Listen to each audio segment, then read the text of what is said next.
the United States lost to Nigeria. Yeah. Okay, should we care about this as we head into the Olympics with this team? And I know there's some guys still playing in the finals, but it's a friendly. But the United States lost to Nigeria in basketball. Dan, I was here in Chicago 2 nights ago when that game was going on. And I was at the WNBA game, Mystics and the Sky. I wanted to go and see my friend Candace Parker play. And I'm with a bunch of guys who have been sports writers, I think all in TV now, all of whom you know. Jay Adonde, David Aldridge, Mark Spears, Vinny Goodwill, you know the crew, Sean Powell.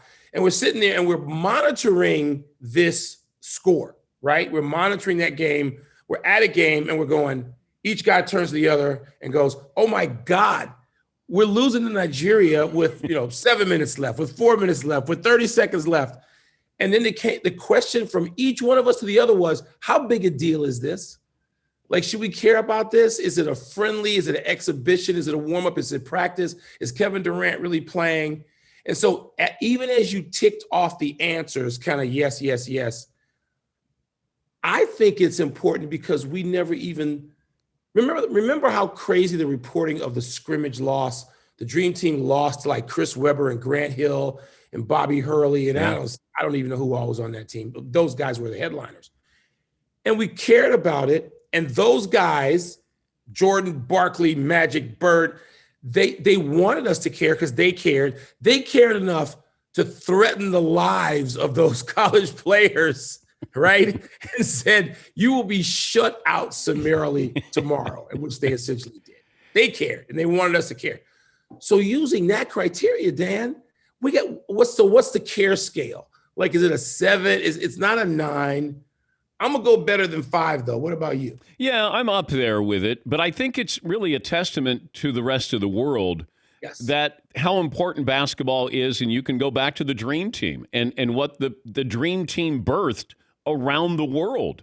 And I think we've seen that. I think you've seen that with the players from Europe who come over. The Greek Freak. I don't know what that impact had on him or Luka Doncic. The Joker, like these guys who, probably were young if they were even born and watching that Dream Team and what that Dream Team meant, getting videos, getting VHS tapes in these other countries. I mean, the importance of that is not lost on me. So as much as I'd like to say the United States went through the motions, give credit to Nigeria that this really meant something to them. And Dan, I've been on this crusade that the All-Star game, which has become a complete and utter waste of time, the NBA All-Star game, waste of time. I don't want to see people choosing up sides and going shirts and skins. I don't give a damn about that. The NBA, for some reason, is studiously avoiding having U.S. versus the world. If we had that game, even the last 5 years, okay, just think if we had that game this coming All-Star game, right? Look at the bigs you've got, just the front line. You mentioned Giannis, of course. Embiid, Joker, the MVP of the league. If you just had the three of them and you've got Doncic, who you've already mentioned, and you've got Jamal Murray. Okay, is that a starting 5 you'd like to see play against an all-star team of U.S. players? Of course it is. And I don't know if the league is embarrassed that the U.S. team, even though the NBA, all those guys belong to that fraternity, why won't they do it? Why won't they do something that you could actually sink your teeth into All-Star Week as opposed to the junk? And it's junk. It's an exhibition of dunking. We already got a dunk contest. Let's see the best in the world, because there's pride. They'd want to do it. If you put those 10 guys out there, those 24 guys out there, they're going to want to win. And the All-Star weekend becomes something valuable instead of the junk that the game is junk. But you look the testament to the rest of the world. I am 100% with you on that. And look at, again, I just named 5 guys off the top of my head. Yeah.